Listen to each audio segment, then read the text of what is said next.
All right. So today's discussion might feel a little bit more modern to you. And by that I mean well, I don't know if that's true or not. But this juxtaposition or this contrast between what the New Deal wanted and what business people wanted, that language and those arguments should sound very similar to you. You should be familiar with these if you pay any attention to, what's going on in the country around tax reform and business and, welfare and that kind of thing. So, I just want to say that if this feels a little bit more modern to you in the sense that it's closer to the things that we're talking about today, that would make sense to me. However, it occurs to me that most of the things we talk about in this class, we do a pretty good job of bringing them into the present. So, having said that, maybe I'm actually wrong about that. But what we need to talk about today, really, is we need to talk about, we're beginning to talk about the Great Depression, and the New Deal is basically the response of the new Democratic president and the new Democratic Congress, which replaced a Republican president and a Republican Congress. And so 1933 is kind of a clean slate, as it were. The country has been in depression for at least 4 years. So by the time we get to 1933, in March of 33, when Franklin Delano Roosevelt becomes president, it's fair to say that the United States is in the throes of the worst economic crisis it had ever been in, and still to this day, the worst economic crisis that our country has ever been through. It was the longest depression that we've ever had. It was the most severe depression that we have ever had. And interestingly, part of the story is the way in which people who believed in government pushed to use the government to fix the problems. Okay? So, for some of you, you think government is the problem. That's what Ronald Reagan said in 1982. He said, government is the problem. And the modern conservative movement is based upon that notion that government is bad, we should have less of it, it should be less involved in our lives, because all government does is screw things up. Other people believe to the contrary, that actually there is a role for the government in social justice, in allocation of resources, shall we say redistribution of income, helping people when they are, so to speak, down on their luck. And so this particular reading will help us to focus on what is a very significant cleavage in this country between those who think that the market and business should be free, and if it were, everything would be fine.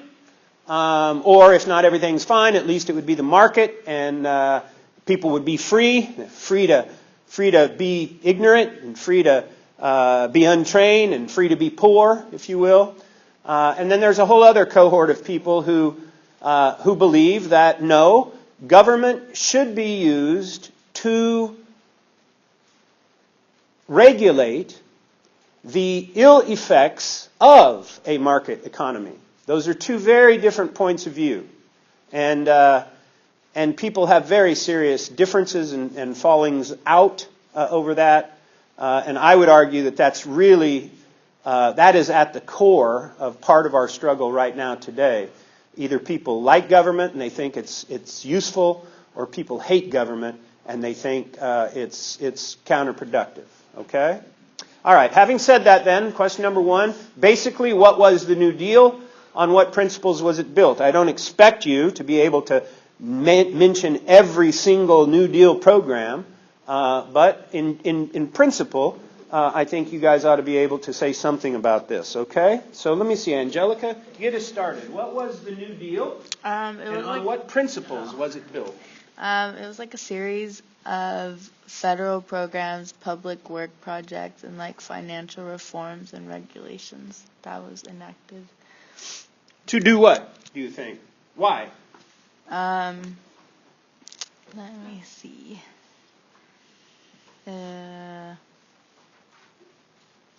It was put into action to give economic relief after the Great Depression. Okay, all right. Adrina or Adriana?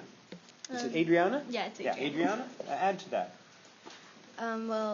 Since a lot of people were out of work, Roosevelt did this to help employ more people. Mm-hmm. So he wasn't just giving money away; he was actually providing jobs for people so they could earn money. Yeah, of course. Yeah, that's missed sometimes in the discussion about the New Deal. It's like the government was just giving away money. That's not actually the case. The government was funding programs so that people could work. You know, it's based upon the notion that work brings dignity. Work brings self-respect, right? So even now, we're talking about work requirements for public assistance. So in this country, we have a very kind of intense debate around quote-unquote welfare. And basically, there's a lot of energy in this country right now which says, sure, we're happy to help people if they're helping themselves. So if they'll go out and work or volunteer or be in training 20 hours a week, we're happy to give them public assistance. But if they won't, then they can't have the public aid. Okay? All right. Back to the New Deal. Anything else?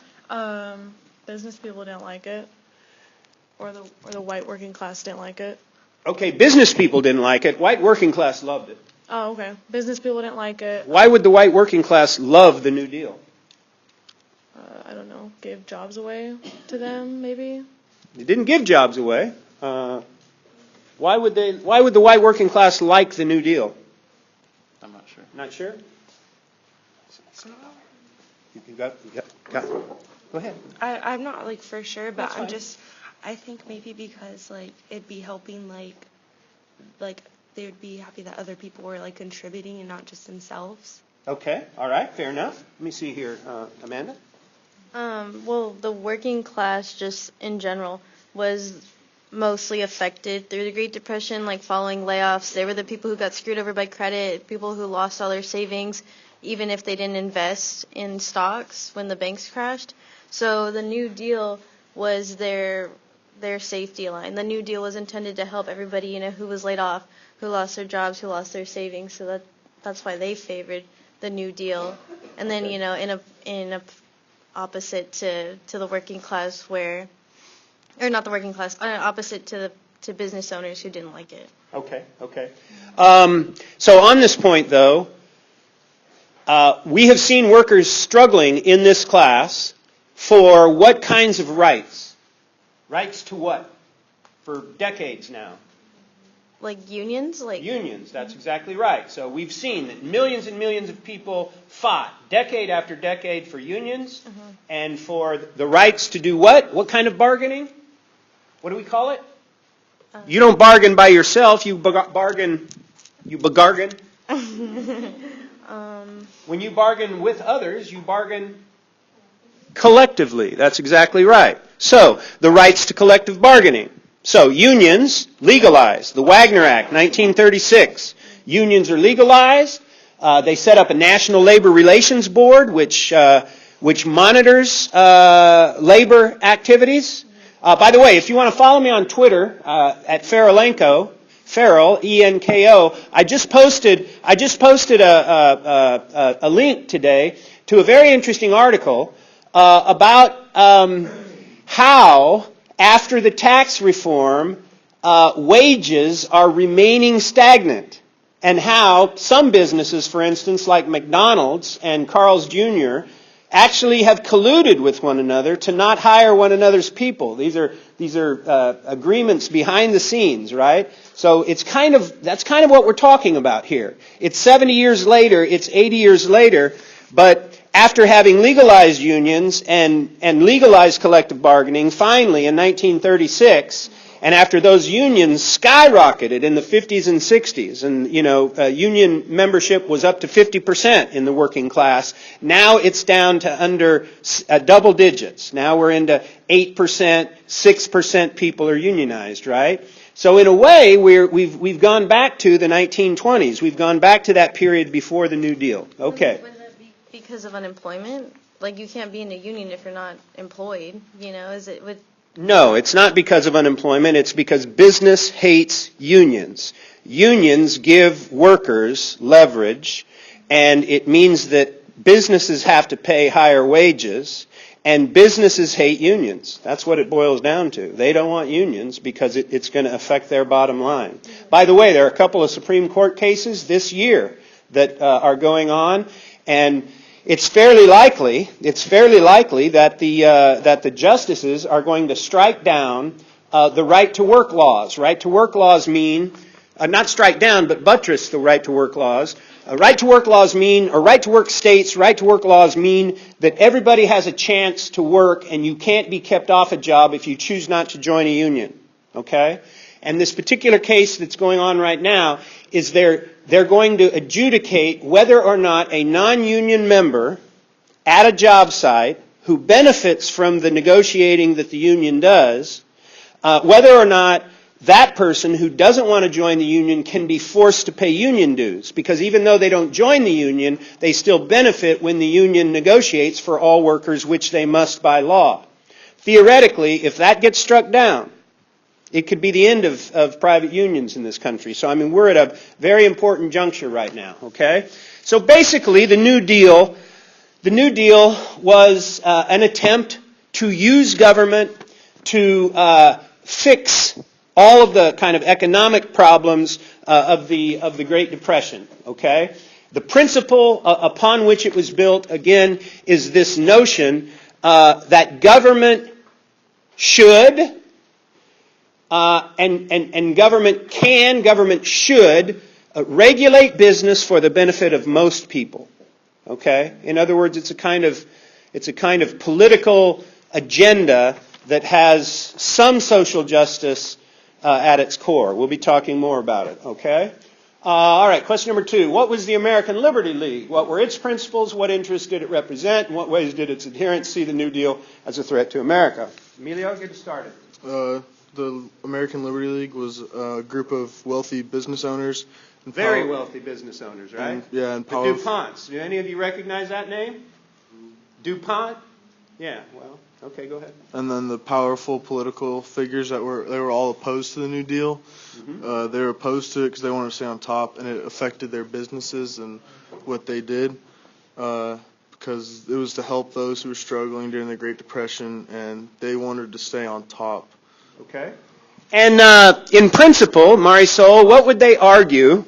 What would the American Liberty League argue is wrong with the New Deal? I mean, on what principles did they base their opposition? What were they concerned about? They claimed that the New Deal went against the Constitution and what it stood for. And say a little bit more about that. They're saying that the New Deal was unconstitutional. How? I don't know.